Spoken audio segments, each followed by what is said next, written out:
2022년 10월 5일 수요 가정 예배를 하나님 앞에 드리시겠습니다. 기도하십니다.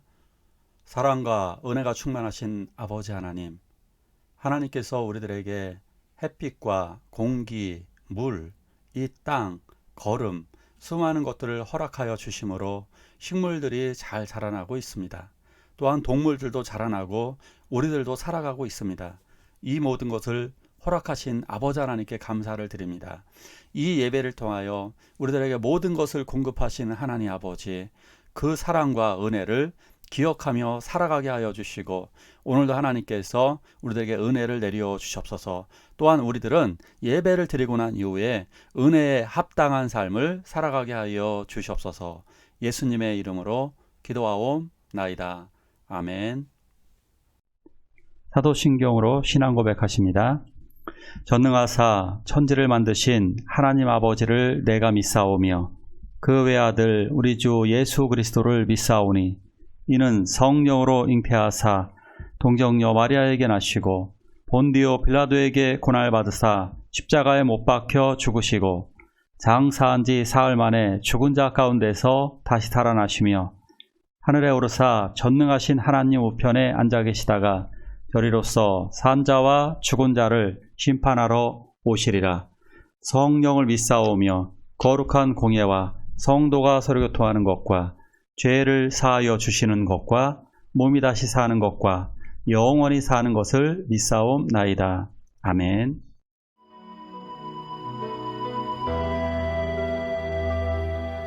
주님의 순잔을 맛보지 않으면 주님의 순잔을 모르리.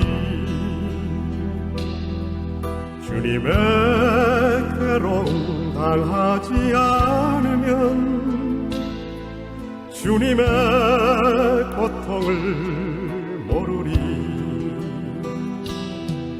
주님의 십자가 져보지 않으면 주님의 죽으심 모르리. 주님의 승자는 내 것이며 주님의 괴로움 내 것이며 주님의 십자가 내 보물이라. 또한 그의 부활 내 영광이리라. 무교병, 쓴나물, 어린 양의 피, 이것을 가지고 같이 말씀을 나누고자 합니다. 같이 읽을까요? 너희는 7일 동안 무교병을 먹을지니 그 첫날에 누룩을 너희 집에서 제하라. 무릇 첫날부터 일곱째 날까지 유교병을 먹는 자는 이스라엘에서 끊어지리라. 유월절을 다른 말로 정확하게 그 날짜를 이렇게 구분하기도 하지만요, 무교절이라고 부르기도 합니다. 1월 14일부터 21일까지 무교병을 먹으라고 명령하십니다. 그래서 이날을 무교절이다 이렇게 이야기하기도 합니다. 하나님께서 이스라엘에게 그 여러 가지 은혜를 내려주셨습니다.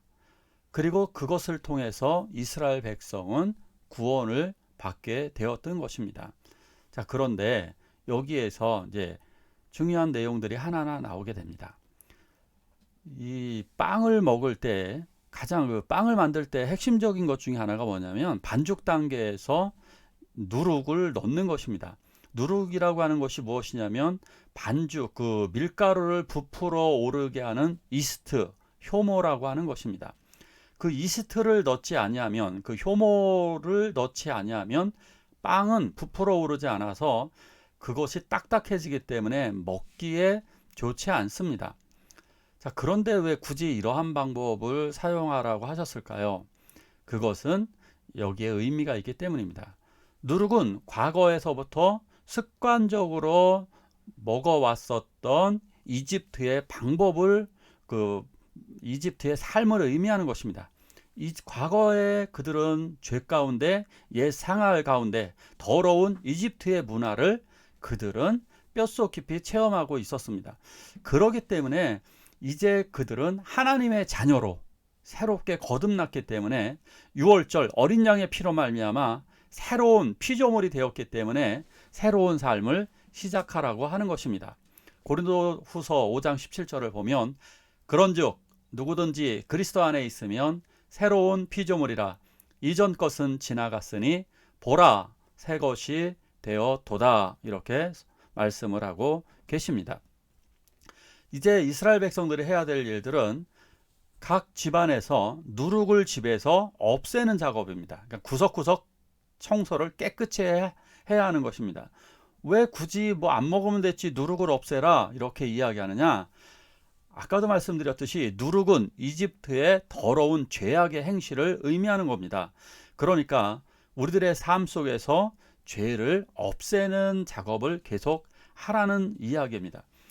우리들은 어떤 죄에 대해서 너무나 많은 그 트라우마를 갖고 있습니다. 그래서 죄에 대한 이야기를 하면 굉장히 불편하고 그냥 믿음으로 구원받았으면 됐지 우리가 죄 짓는 게 뭔 상관이야 하면서 죄를 무시하거나 마치 믿음 하나만 있으면 다 되는 것처럼 죄는 별개 상황으로 이렇게 몰아갑니다. 그래서 왜 교회 다니는 분들이 할 거 다 하는 분들이 있죠.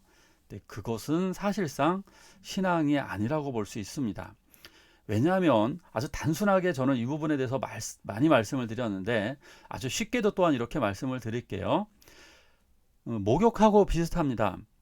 우리가 한 번 목욕을 했다고 해서 죽을 때까지 목욕을 안 하거나 씻지 않는 사람은 없습니다. 이를 닦지 않는 사람은 없습니다. 깨끗하면 깨끗할수록 좋은 것입니다. 깨끗하면 깨끗할수록 우리는 하나님의 자녀이기 때문에요. 하나님이 기뻐하십니다. 우리는 이거 부부관계로 표현할 때가 굉장히 많습니다. 성경에서는 그리스도가 우리들의 신랑이 되시고 우리들은 신부인데 그래서 성경에서는 순결한 신부를 굉장히 강조하고 있는 것입니다. 자, 결혼 생활을 한번 하셔서 이도 잘 닦지 않고 몸도 잘 씻지 않는다면 과연 기뻐할 사람이 있을까요? 집안 청소도 하지 않는다면 좋아할 사람이 있을까요? 깨끗하면 깨끗할수록 누구나 좋아합니다. 냄새나면 냄새날수록 누구나 싫어합니다. 그렇기 때문에 우리들의 죄를 자주 제거하는 노력을 우리가 해야 됩니다. 그것을 주님은 더 기뻐하십니다. 두 번째로 같이 말씀을 볼까요? 그 밤에 그 고기를 불에 구워 무교병과 쓴나물과 아울러 먹되. 이제 두 번째 해야 될 일은 무엇이냐면 쓴나물을 먹으라라고 하는 것이었습니다. 쓴나물은 뭐 이런 형태인데요. 여러 가지 종류가 있죠. 우리나라에도 쓴나물은 여러 가지가 있습니다. 여러 가지 쓴나물 있지만 그 중에 하나만 선택을 하면 됩니다. 그런데 굳이 왜 쓴나물을 먹으라고 하셨을까요? 쓴나물은 이집트의 쓰라린 고통을 상징하는 것입니다. 지난날을 돌아봐야 됩니다. 하나님께서 지난날 피 흘려서 나를 구원해 주신 어린 양의 피를 통해서 구원하신 하나님께 감사하는 날이 되는 것입니다. 자, 우리들도 두 가지의 것을 기억해야 합니다. 예수 그리스도의 피로 말미암아 그 고통의 쓴 잔을 마시신 예수 그리스도 십자가의 피로 구원을 받았음을 기억해야 합니다. 또한 우리 과거에 얼마나 가난하고 아팠고 힘들었습니까? 근데 그때마다 기도할 때 하나님께서 우리를 건져주시고 구원하신 그것에 감사하면서 그것을 돌아보면서 우리는 감사하는 날로 삼아야 하는 것입니다. 세 번째 해야 할 일은 이것입니다. 너희에게 첫날에도 성회요 일곱째 날에도 성회가 되리니 너희는 이 두 날에는 아무 일도 하지 말고 각자의 먹을 것만 갖출 것이니라. 7일 동안이라 그랬습니다. 첫째 날과 마지막 일곱 번째 날에 아무것도 하지 말고 성회로 모이라고 하였습니다. 왜 모일까요? 모임은 그들이 한 형제가 되었고 하나님의 자녀가 되었다라고 하는 것을 의미하는 것입니다. 아무 일도 하지 말라. 아무 일도 하지 않을 때가 바로 일곱 번째 날인 안식일이죠. 하나님께서 창조 사역을 마치시고 제7일째 되는 날 그들은 쉬라고 하나님께서 명령하셨습니다. 이것을 통해 하나님이 모든 것을 창조하셨고 모든 것을 주관하시며 우리들에게 영원한 안식을 주실 것을 기억하는 날입니다. 마지막 날에 우리들은 성회로 모이게 될 것입니다. 마지막 날 하나님의 나라에서 우리는 함께 만나서 그곳에서 영원한 삶을 누리게 될 것입니다. 그것을 준비하는 기간, 그것을 기억하는 날이 언제일까요? 그것이 바로 일요일, 주일, 주님이 부활하신 날입니다. 우리가 왜 교회에서 모여야 될까요? 인터넷으로 그냥 혼자 예배하면 되잖아요. 이렇게 생각하실 분도 있지 않나요? 예배 그냥 대충 때우면 되지 않을까요? 혼자서도 하면 되지 않을까요? 그렇지 않습니다. 성회로 모여야 됩니다. 교회라고 하는 말뜻 자체가 예수 그리스도의 지체됨을 의미하고 혼자서는 지체라고 말할 수가 없습니다. 혼자서 있는 존재는 예를 들어서 우리들에게 가장 중요한 것 중에 하나인 심장과 눈이 몸 밖에 있으면 어떻게 되나요? 그것은 썩어지게 되는 것입니다. 그렇기 때문에 몸으로서 함께 모여 있어야만 합니다. 우리들 중에 혼자 예배하시는 분들 중에 기존 교회에서 상처를 받으신 분들 이해가 갑니다. 그러나 그럼에도 불구하고 우리들은 만나야 합니다. 왜냐하면 성경에서는 그것을 말씀하고 있기 때문입니다. 홀로 예배하시면 안 됩니다. 함께 모여서 예배하시고 서로를 돌아보는 것, 이것이 바로 하나님의 뜻, 하나님의 나라입니다. 그 피를 문 임방과 좌우 설주에 뿌리고 아침까지 한 사람도 자기 집 문 밖에 나가지 말라. 하나님께서 이제 그날 밤, 이제 10번째 재앙이 벌어지는 그날, 죽음의 천사를 친히 지휘하셔서 천사들은 집집마다 들어가서 처음 태어난 짐승과 사람을 죽이셨습니다. 그런데 그 천사가 들어가지 못하도록 하나님께서 저 그리스도의 어린 양의 피가 있는 집은 들어가지 못하도록 하셨습니다. 삶과 죽음의 차이는 단 하나입니다. 좌우 설주, 여기 문 위와 좌우 임방에 바르는 임방과 좌우 설주에 이 피가 있는 집은 여기에서는 피해를 당하지 않는 것입니다. 그런데 조건이 하나 있습니다. 그 조건은 무엇이냐면 문 밖에는 나가지 말라는 것입니다. 이게 상징적인 의미가 있습니다. 예수 그리스도의 피로 말미암아 우리들은 구원을 받았습니다. 그런데 이 문을 나가면 구원을 받지 못합니다. 사실상 하나님의 은혜를 거절하는 것이 그들은 구원을 받지 못하는 것입니다. 우리가 믿는다라고 하는 것은 우리가 특별히 어떤 행동을 잘했다 그런 것이 아니라 하나님의 은혜를 받아들이는 것입니다. 단지 받아들이는 것뿐입니다. 그런데 그것을 거절하는 사람들은, 문 밖에 나가는 사람들, 순종하지 않고 그걸 믿음으로 받아들이지 않고 나가는 사람들은 그 인처짐에서 벗어나게 되는 것입니다. 하나님의 인에서 벗어나게 되면 그들은 죽음을 당할 뿐입니다. 요한계시록에서도 이것이 성령의 인침으로 이마에 입맞았다라고 하는 것은 하나님의 말씀 안에 거한다 라고 하는 것이고 예수 그리스도의 말씀을 따르겠다는 것입니다. 바로 그 사람들이 구원을 얻고 성령의 인침으로 영원히 보호가 되는 것입니다. 자, 오늘 무교병, 쓴나물, 어린 양의 피, 성회 이렇게 같이 말씀을 나누어 보았습니다. 무교병을 통해서 우리들의 죄를 제거해야만 한다. 삶 속에서. 이건 분명한 것입니다. 죄를 성경의 어느 구절, 어느 장을 찾아봐도 죄를 그대로 내버려 두라고 하는 구절은 단 한 구절도 없습니다. 한번 찾아보십시오. 그것 없습니다.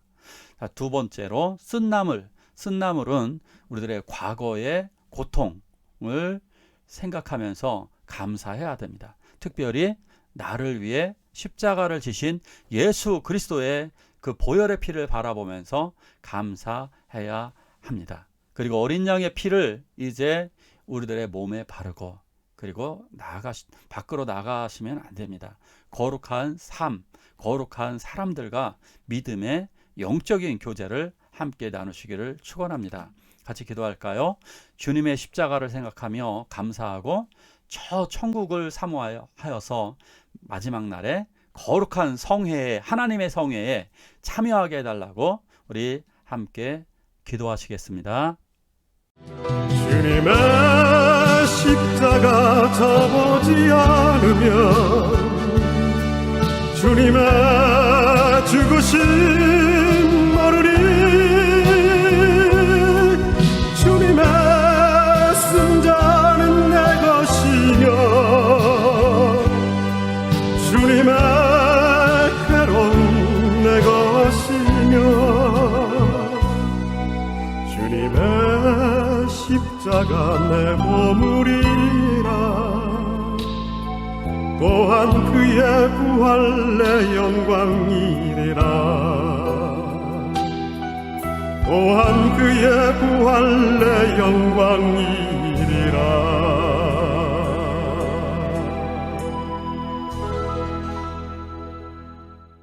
주기도문으로 예배를 마치도록 하겠습니다.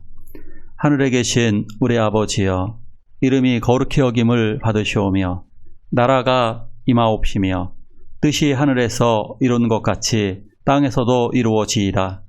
오늘날 우리에게 일용할 양식을 주옵시고 우리가 우리에게 죄지은 자를 사하여 준 것 같이 우리의 죄를 사하여 주옵시고 우리를 시험에 들게 하지 마옵시고 다만 악에서 구하옵소서.